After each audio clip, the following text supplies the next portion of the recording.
Bwana, inakuaje? Kama ilivyoada, a true story na story la kitaa, au sio? Story yetu ya leo bwana, tunamzungumzia ndugu yetu mmoja ambaye kuitwa Twa, ambaye amepoteza maisha nchini South Africa, au sio? Bwana, ndugu yetu alikuwa anaumwa na kwa bahati mbaya na kwa mapenzi yake Mwenyezi Mungu basi ameamua kumchukua, au sio? Bwana Twa alikuwa kipenzi cha watu nini, unajua watu walikuwa wanamkubali hivi na hivi. Kwa hata msiba wake ujue hakukaa sana Pretoria hapa South Africa.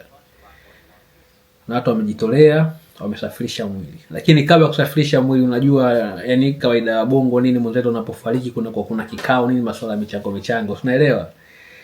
Kwa kikao cha kwanza kimefanyika, watu wakachanga nini, unaelewa? Hataki kuja kutokea, au sio? Akatokea tu yani mzungu mmoja nini akajitolea, mwili umeenda. Sasa wauni wanauliza ile michango iko wapi ambayo imechangishwa? Unaona kawaida ile lazima ipelekwe msibani ambayo imechangwa, wajue familia wanafanya nini, au sio?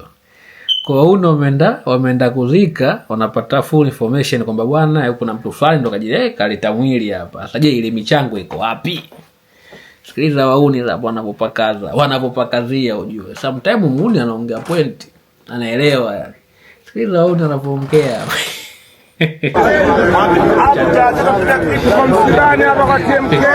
Sikiliza sasa tukwambie, sisi hela yetu tunaitaka huko ya msiba. Hiyo sio hela yako wewe. Afu hiyo tabia sasa tupendi. Na kwanza tunaomba tukwambie, yani sisi tushakuchoka. Tabia zako zako. Sasa tutaki mambo haya uongo ujue. Hapa kweli. Afu kila siku ubadilike. Wewe mtu gani? Kwa ukifaulu tutakuzika wapi? Sina kutupa kama mbwa tu. Hapo sasa zingua ndugu zetu kibao.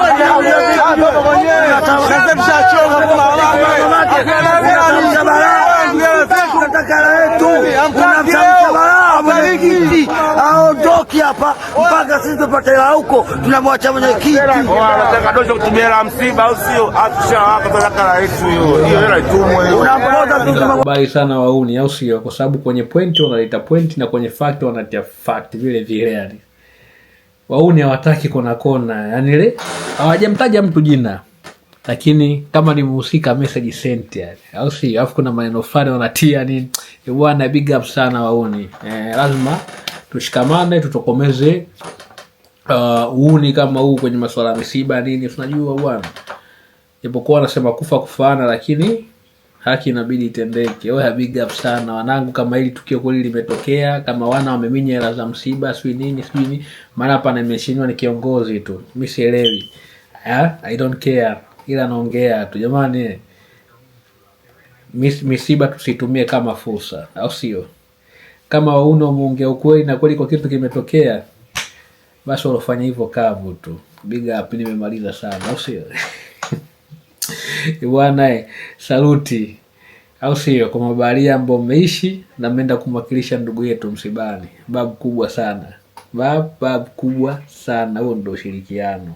Na kwenye ukweli tunaongea ukweli, tuache makona, au sio? Naoma sana.